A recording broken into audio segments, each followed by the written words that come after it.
ఆయనకు కనపడంది ఏముంది, ఆయనకి మరుగైంది ఏముంది? ఆయనకి సమస్తం తెలుసు.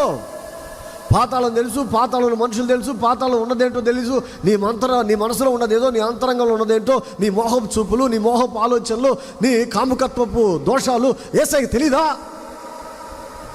నీలో ఉన్న అసూయ, నీలో ఉన్న ద్వేషం, నీలో ఉన్న మత్సరం, నీలో ఉన్న కోపం, ఆగ్రహావేశాలు, నీలో ఉన్న కుళ్ళుబోతనం ఆయనకి తెలీదా?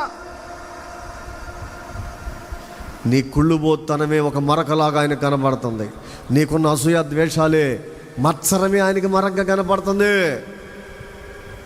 నువ్వు వాళ్ళ గురించి వీళ్ళ గురించి నువ్వు చెప్పుకునేటటువంటి కపటపు మాటలే ఆయనకు మరకలాగా కనపడుతున్నవి.